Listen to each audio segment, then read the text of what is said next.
오늘 말씀의 제목을 따라해 보시겠습니다. 아름다운 소식이 있는 날. 구약 열왕기하 6장에 보면요, 이스라엘 여호람 왕 시절에 엘리사 선지자 때인데요, 아람 군대가 북이스라엘을 공격해서 북이스라엘의 수도였던 사마리아 성을 포위하고 그렇게 힘들게 했던 그 이야기가 기록되어 있는 것을 보게 됩니다. 아람 군대에게 오랫동안 포위당해서 이제 사마리아 성 안에 식량, 먹을거리가 다 떨어졌어요. 백성들이 굶주림에 고통당하는 비참한 상황이 펼쳐집니다. 성 안의 사람들이 너무 굶주려서 이제 정말 더 이상 먹을 것이 없게 되었어요. 어느 두 가정의 두 여인이 서로 의논하고 결정합니다. 어떤 결정이냐? 서로 각자의 집안의 아이를 한 명씩 이렇게 순서대로 죽여서 잡아먹자. 이런 끔찍한 결정을 내리게 되었다는 거예요. 실질적으로 이제 먼저 한 여인의 그 집에 아이를 죽여서 삶아서 양쪽 집안 식구들이 그 고기를 나눠 먹게 된 거예요. 그런데 다음 날 이제 두 번째 집 여인의 그 아이를 잡아먹을 순서가 되었는데 그 두 번째 그 여인이 이제 그 두 번째 날이 되니까 발뺌하는 거죠. 내가 언제 그런 약속했냐? 나는 그런 약속한 적 없다. 우리 아이를 이렇게 내줄 수 없다. 이렇게 발뺌을 해버린 것입니다. 자기 아이를 잃어버린 한 여인이 얼마나 억울하고 원통했겠습니까? 왕을 찾아가서 이 이야기를 이야기하고 억울함을 호소합니다. 왕이 이 기가 막힌 이야기를 듣고 옷을 찢으며 괴로워했다는 거예요. 사랑하는 여러분들, 물과 양식이 없어 기갈에 시달리는 것, 이처럼 무서운 일이 없을 거예요. 그런데 이와 같은 육신의 양식이 없어 굶주리는 것보다 더 무서운 기갈이 있다는 것을 우리는 알아야 한다는 것입니다. 그것이 무엇입니까? 오늘 본문 아모스 8장 11절 끝에 그 답이 있어요. 여호와의 말씀을 듣지 못한 기갈이라. 우리 한번 따라해 보시겠습니다. 말씀을 듣지 못한 기갈. 그렇습니다. 말씀의 기갈이 육신의 기갈보다 더 무섭다는 거예요. 영적인 굶주림이 육신의 굶주림보다 더 우리들에게 심각하고 무서운 결과를 낳는다는 사실입니다. 오늘 본문의 아모스서 8장 전체는요, 당시 하나님을 거역하고 죄에 빠져 있었던 이스라엘에 대한 심판의 날을 하나님께서 경고하시는 말씀으로 되어 있는데 1절부터 10절까지는 이스라엘에게 장차 임할 여러 가지 심판과 재앙의 내용을 쭉 말씀하고 있습니다. 그리고 마지막 11절부터 마지막 14절까지 이제 하나님의 말씀을 듣지 못할 기갈이 임할 것이다 라고 하나님이 선포하고 있다는 것입니다. 이것은 심판의 여러 일들 가운데에서도 말씀의 기갈이 가장 무서운 재앙이 될 것임을 하나님이 말씀하고 있다는 것이죠. 오늘날 이 시대 많은 사람들이 이 말씀의 기갈을 겪으며 살아가고 있습니다. 또 말씀이 없는 그 기갈을 앞으로 그들이 만나게 될 것이에요. 과연 어떤 사람들이 말씀이 없는 기갈을 경험하게 되는 것인가요? 우리 첫 번째로 따라해 보시겠습니다. 시간과 기회가 영원할 것이라 생각하는 사람. 오늘 본문 11절은 이렇게 시작합니다. 주 여호와의 말씀이니라 보라 날이 이를지라. 어떤 날이 이른다는 것입니까? 어떤 날이 곧 다가온다는 것입니까? 기갈의 날이 임하고 하나님의 심판의 날, 재앙의 날이 임한다는 거예요. 모든 인간은요, 누구를 막론하고 늙고 병들고 죽게 되어 있어요. 육신의 생명이 다하는 날, 그날은 반드시 찾아온다는 것입니다. 그런데 대부분의 사람들이요, 아직 나에게는 죽음이 머나먼 일인 것처럼 생각합니다. 나는 예외라고 생각해요. 결코 누구에게도 예외가 아닌데 나에게는 해당 사항이 없다라고 그렇게 생각하며 살아가고 있습니다. 또한 이 세상이 끝이 나지 않고 영원할 것이라 그렇게 믿고 살아가요. 종말이니 심판이니 이런 말들은 무슨 공상 영화에서나 나오는 말들로 그렇게 생각합니다. 인류의 과학과 문명이 앞으로 계속 발달하면 지구의 수명도 인간의 생명도 무한대로 늘어날 수 있을 것이다 라고 그들이 이야기한다는 거예요. 하지만 성경을 보면요, 인간은 육신의 죽음을 결코 피할 수 없고 예수의 재림과 세상의 종말의 날은 반드시 있음을 성경은 우리에게 말씀하고 있는 줄 믿습니다. 히브리서 9장 27절에 한번 죽는 것은 사람에게 정해진 것이요 그 후에는 심판이 있으리라 라고 성경은 말씀하고 있어요. 그리고 사도행전 1장 11절 우리 같이 한번 읽겠습니다. 시작. 하늘로 올려주신 이 예수는 하늘로 가심을 본 그대로 오시리라. 아멘. 우리 베드로후서 3장 10절도 읽겠습니다. 그러나 주의 날이 도둑같이 오리니 그 날에는 하늘이 큰 소리로 떠나가고 물질이 뜨거운 불에 풀어지고 땅과 그 중에 있는 모든 일이 드러나리로다. 아멘. 우리 주님 다시 오실 그날, 또 하나님이 이 땅을 심판하실 그날 반드시 이 땅에 임한다는 사실을 우리는 확신해야 될 줄 믿습니다. 전도하다 보면 이런 반응을 보이는 분들이 계세요. 제가요 지금 교회를 다니고 싶은 마음이 있긴 한데 너무 지금은 제가 여유가 없고 시간이 없고 바빠서 나중에 여유가 생기면, 좀 제가 시간이 생기면 차차 교회에 나가고 나중에 예수 믿어보겠습니다 라고 그렇게 아주 점잖게 이야기하시는 분들이 있어요. 앞으로도 시간과 기회가 얼마든지 나에게 있을 것이다 라고 그렇게 생각하는 것이죠. 그런데 나중에라는 말, 이 말이 참 저는 무서운 말이고 안타까운 말인 것 같아요. 우리가 참 평상시에도 나중에 한번 봅시다, 나중에 제가 한번 밥 한번 살게요, 그렇게 말하는 분들 치고 밥 사는 분은 제가 본 적이 없습니다.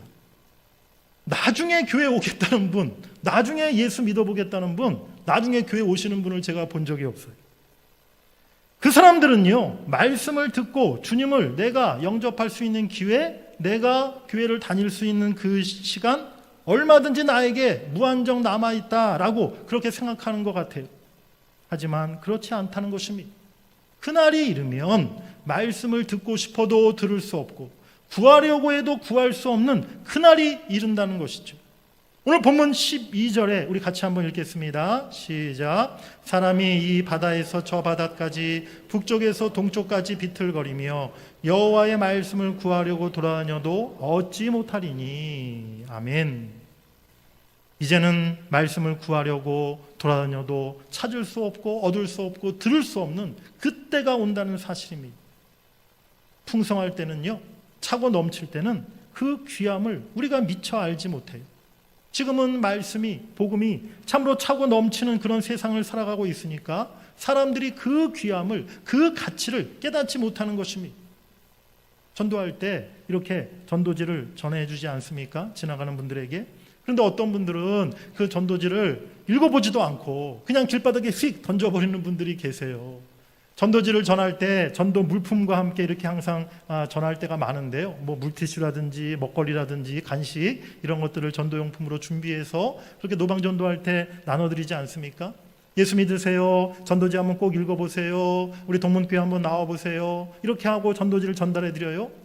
전도 물품은 잘 가방에 챙기는데 정작 전도지는 그냥 휙 길거리에 던져버리고 얼마 가지 않아서 휴지통이 있으면 휴지통에 구겨서 휴지통에 넣어버리는 그런 분들을 보게 될 때가 있어요.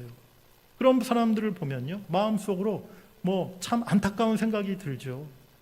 저 전도지는 그냥 무슨 식당 음식점 그런 전단지가 아닌데 저 전도지 안에 당신의 생명이, 지금 당신의 구원받는 길이 그 전도지 안에 기록되어 있는데 왜 그것을 한 번도 읽어보지 않으실까? 그런 안타까운 마음이 저절로 든다는 것입니다. 그날에 많은 사람들이 가슴을 치며 통곡하며 후회하게 될 거예요. 그때 내게 찾아와서 복음을 전해주었던 그 전도자들의 말에 왜 내가 귀를 기울이지 않았을까? 그때 전해주었던 전도지를 내가 펼쳐서 왜 읽어보고 거기서 왜 구원의 길을 내가 알아 깨닫지를 못했을까? 많은 사람들이 후회하게 될 것입니다. 하지만 그때는 이미 늦었다는 거예요. 그날이 이르면 말씀을 듣고 싶어도 들을 수 없고 구하려고 해도 구할 수가 없고 구원의 길에 들어서고 싶어도 들어설 수 없는 날이 이르게 된다는 사실입니다. 우리는요, 그날이 우리의 생각보다 훨씬 더 빨리, 또 우리가 생각지도 못했던 날 갑작스럽게 찾아올 수 있다는 것을 분명히 기억해야 될 줄 믿습니다. 데살로니가전서 5장 1절 말씀에 보면요, 형제들아 때와 시기에 관하여는 너희에게 쓸 것이 없음은 주의 날이 밤에 도둑같이 이를 줄을 너희 자신이 자세히 알기 때문이라. 주의 날, 주님이 다시 오실 그날, 마지막 심판날이 우리가 생각지도 못했던 때에 도둑과 같이 갑작스럽게 우리에게 이른다는 것입니다.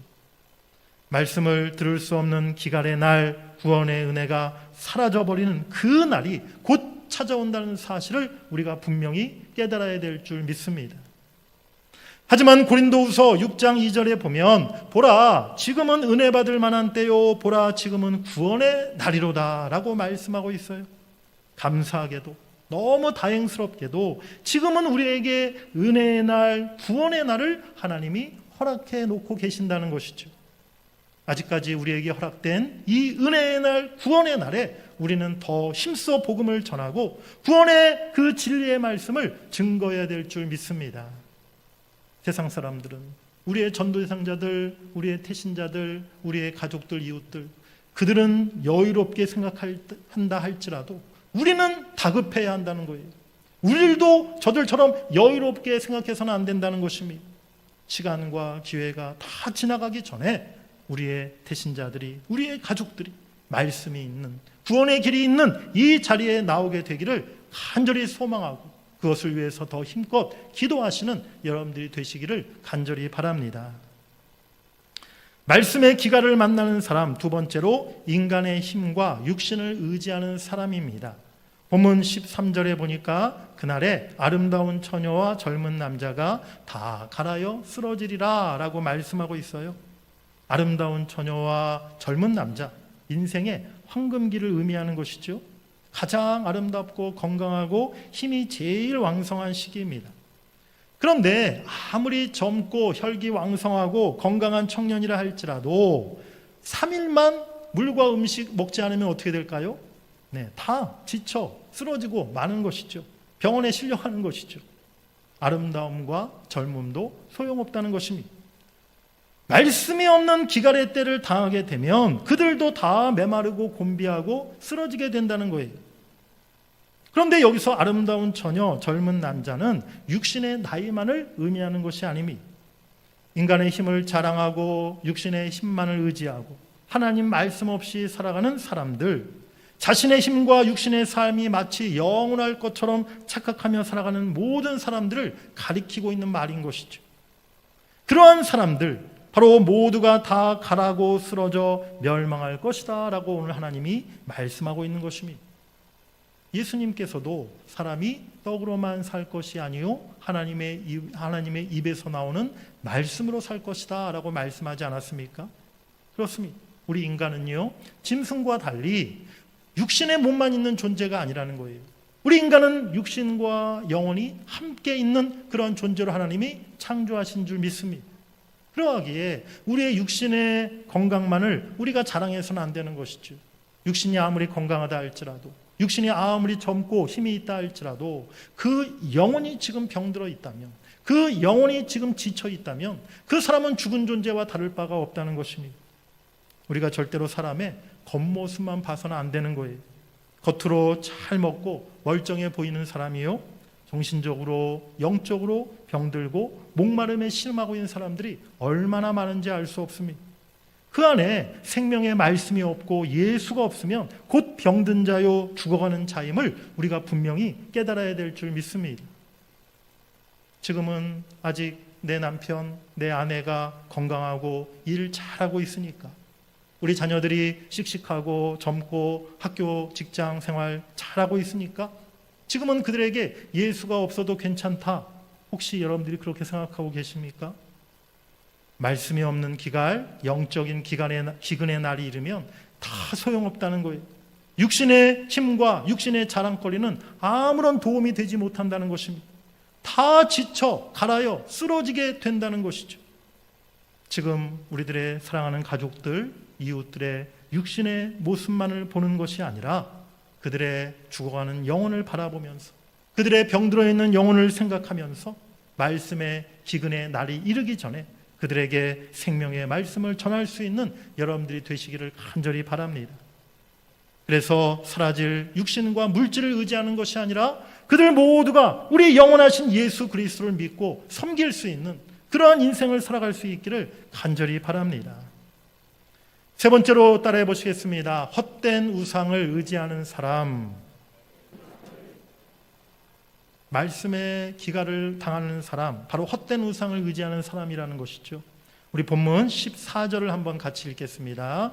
사마리아에 죄된 우상을 두고 맹세하여 이르기를 다나 내 신들이 살아있음을 두고 맹세하노라 하거나 브엘세바가 위하는 것이 살아있음을 두고 맹세하노라 하는 사람은 엎드러지고 다시 일어나지 못하리라. 아멘. 14절에 보면 세 개의 지명이 나옵니다. 사마리아, 단, 브엘세바. 우리 지도를 한번 보여주시기 바랍니다. 네, 팔레스타인 이스라엘의 지도인데요. 보시다시피 사마리아는 당시 북이스라엘의 수도였어요. 가나안 땅 가장 한가운데 위치하고 있죠. 그리고 가장 북쪽에 단이라는 그러한 지역이 있었고 가장 또 남쪽에 브엘세바라는 도시가 있었습니다. 당시 이스라엘이 북쪽에서 남쪽 그리고 중앙에 이르기까지 하나님에 대한 반역, 즉 우상 숭배로 가득 차 있었음을 오늘 본문이 말씀하고 있는 거예요. 사마리아와 북쪽 단, 남쪽 브엘세바에 있는 우상신을 의지하고 그 우상을 가리켜서 맹세했던 사람들 다 엎드러지고 다시 일어나지 못하리라 라고 하나님이 지금 말씀하고 있는 것이죠. 오늘날 세상 모든 사람들이요 한결같이 인생의 공허함과 목마름을 느끼며 살아갑니다. 그렇기 때문에 그 허전함과 갈증을 무언가로 채우려고 그렇게 애를 쓰는 거예요. 돈으로 채우려고 하고요, 세상 지식으로 채우려고 하고요, 사람들과의 만남으로 채우려고 합니다. 술로 채우고 음란한 것들로 채우고 헛된 우상들로 채워가는 것이죠. 요즘에 또 우리 젊은이들은 SNS, 그걸로 그 인생의 공허함을 채워가는 것입니다. 하지만 세상 그 어떤 것도 우리 인생의 공허함과 갈증을 채워줄 수 없다는 사실을 우리가 분명히 깨달아야 될 줄 믿습니다. 남편을 5이나 두었음에도 여전히 인생의 목마름에 고통당하던 사마리아 여인에게 예수님이 말씀하셨죠. 이 물을 먹는 자마다 다시 목마르려니와 내가 주는 물을 먹는 자는 영원히 목마르지 아니하리니 나의 주는 물은 그 속에서 영생하도록 솟아나는 샘물이 되리라. 아멘. 오직 복음만이, 오직 예수 그리스도만이 우리 인생의 목마름을 해결해 줄 수 있는 줄 믿습니다. 지금 세상은요 이처럼 말씀을 듣지 못해, 복음을 알지 못해, 예수를 만나지 못해 여전히 영적으로 굶주리고 목말라 죽어가고 있는 수많은 영혼들이 있다는 것입니다. 우리가 때로는 TV 광고나 또 프로그램에서 육신의 굶주림으로 기근으로 고통을 겪고 있는 죽어가는 저 아프리카의 그 아이들, 기아들, 또 그 땅의 백성들을 볼 때가 있지 않습니까? 먹을 것이 없어서 바싹 메말라 그렇게 병들어 죽어가고 있는 아이들을 보면서 우리가 어떤 마음이 듭니까? 눈물이 나기도 하고 참 불쌍한 마음이 들고 안타까운 생각이 당연히 들지 않겠습니까? 마찬가지로 우리가 영적으로 굶주려 죽어가는 영혼들을 생각하며 그들을 바라볼 때 우리가 그 이상의 안타까운 마음을 가져야 된다는 거예요. 그냥 너무나 당연스럽게 아무렇지도 않게 그들을 바라봐서는 안 된다는 사실입니다. 그들이 지금 영혼이 굶주려 있고 영적으로 그들이 메말라 있고 영적으로 죽어가고 있다는 사실을 우리가 생각하면서 그들의 영혼을 우리가 위해 기도하고 안타까운 마음으로 불쌍히 여기는 마음으로 그들을 살리고자 우리가 힘써야 될 줄 믿습니다. 우리 네 번째로 따라해 보시겠습니다. 내병의 나병 환자 이야기. 제가 설교 서론에서 열왕기하 6장에 이스라엘 사마리아 성이 아람 군대에게 포위당했던, 그래서 그 땅의 백성들이 굶주림에 고통당했던 이야기를 드렸었죠. 이어지는 열왕기하 7장에 보면 4명의 나병 환자에 대한 이야기가 나옵니다. 이제 그 사마리아 성이 포위당해서 그 백성들이 다 굶주려 죽게 되었었는데요, 나병 환자 4명은요 이 나병 환자들은 성 안에 들어가지 못했지 않습니까? 성 밖에 있어서 그들은 이제 또 마찬가지로 거기서 굶어 죽게 되었던 거예요. 그때 이 4명의 나병 환자가 모여서 회의를 합니다. 우리가 이 성읍으로 들어가 봤자 여기도 먹을 것이 없으니 굶어 죽을 것이요, 여기 성 밖에 가만히 앉아 있어도 또 죽게 될 것이요, 그럴 바에는 차라리 저 아람 군대 진영에 가서 항복하고 그래서 거기서 우리가 음식을 얻어먹는 게 우리가 살 수 있는 길이 아니겠느냐. 그들이 우리를 살려주면 살 것이요, 우리를 죽이면 죽을 것이다 라고 그들이 이렇게 이야기를 나누었다는 거예요. 그렇게 결정하고 이제 해가 질 무렵 저녁에 이 4명의 나병 환자가 아람 진영으로 들어가게 되었습니다. 아니 그런데 들어가 봤더니 깜짝 놀랄 일이 벌어진 거예요. 아람 진영 안에 사람이 아무도 없고 아람 군대는 다 어디론가 사라져버리고 아람 진영이 텅텅 비어 있었다는 것이죠. 하나님께서 이스라엘을 구원하시려고 놀라운 역사를 행하신 것입니다. 이 나병 환자 4명이 저녁에 걸어오는 그 발자국 소리를요, 아람 군사들에게는 어떤 소리로 들리게 하셨냐면 큰 병거 소리, 큰 말소리, 큰 수많은 군대의 소리로 그 아람 군사들에게 들리게 하셨던 것이죠.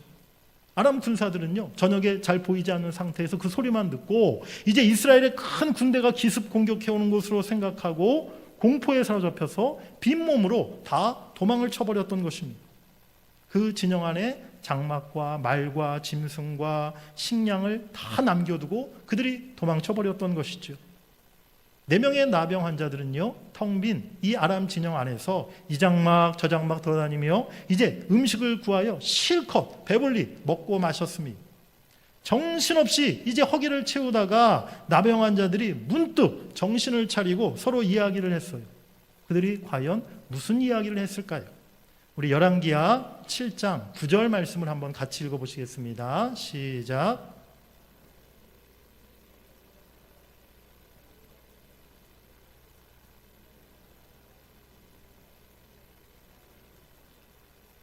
만일 밝은 아침까지 기다리면 벌이 우리에게 미칠지니 이제 떠나 왕궁에 가서 알리자 하고.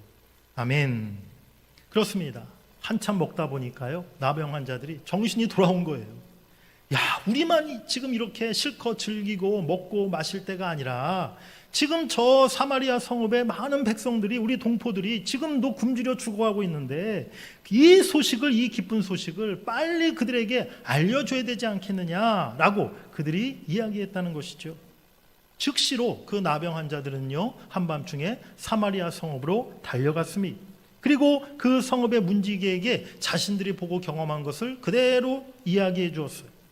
한밤중에 나병 환자들이 불편한 몸을 이끌고 사마리아 성읍까지 달려간다는 거 결코 쉽지 않았을 것입니다. 하지만 그들은 쉬지 않고 힘껏 달려가서 이 소식을 그 성 안의 백성들에게 전하고 알렸다는 것이죠. 열왕기하 7장 10절 말씀해 보니까 우리가 아람진에 이르러서 보니 거기에 한 사람도 없고 사람의 소리도 없고 오직 말과 나귀만 메어 있고 장막들이 그대로 있더이다. 문지기는 다른 문지기를 부르고 또 이 소식을 왕궁에 알리고 나병 환자들이 그 전한 소식이 사실이라는 것을 확인하게 되었습니다. 이스라엘 백성들은 달려가서 아람 진영에 있는 모든 것들을 취하고 이제 음식들을 실컷 먹고 마시게 되었던 것이죠.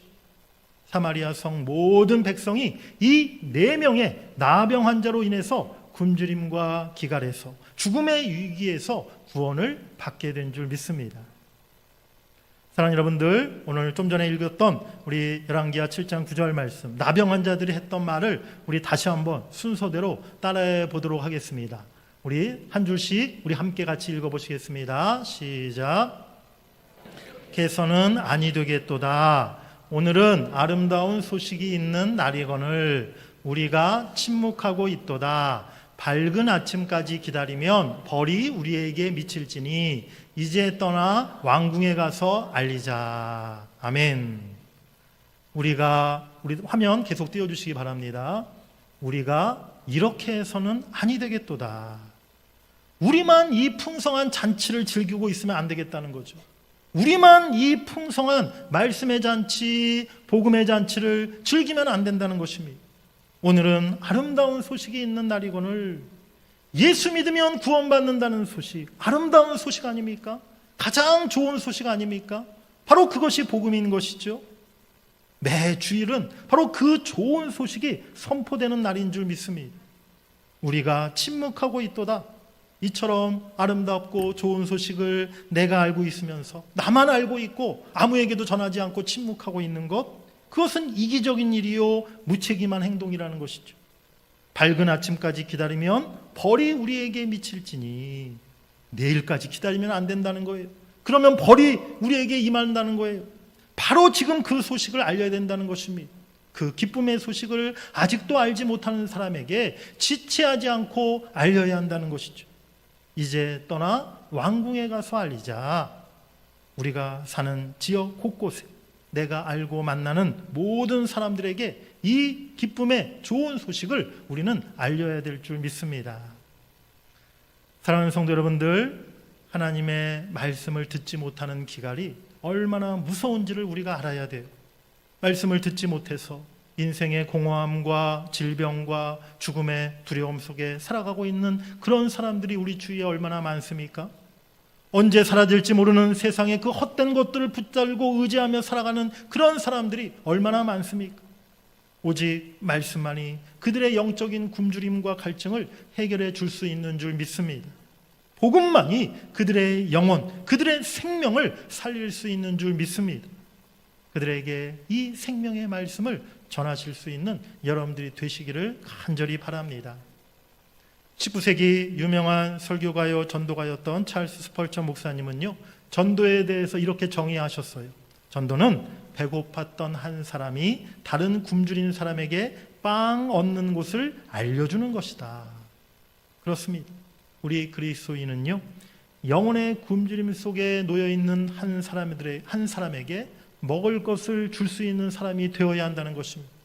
우리만 그 빵을 먹고 우리만 배부르는 것이 아니라 그 빵이 있는 곳, 또 그 빵이 무엇인지를 우리가 알려줄 수 있는 사람이 되어야 될 줄 믿습니다. 생명의 양식인 복음을 전해주는 것이 바로 그 일이라는 것이죠. 다음 주일 우리 10월 27일 이제 드디어 개봉 박두, 이웃사랑 초청 잔치가 우리 다음 주일날 열립니다. 바로 그날이 우리에게 아름다운 소식을 전하는 날, 또 이곳에서 아름다운 소식이 전파되는, 선포되는 날이 될 줄 믿습니다. 이곳에서 많은 분들이 생명을 살리는 아름다운 소식을 듣고 또 영혼의 양식, 생명의 양식을 받아가시게 되는 그런 날이 될 수 있기를 주의 이름으로 간절히 축복합니다.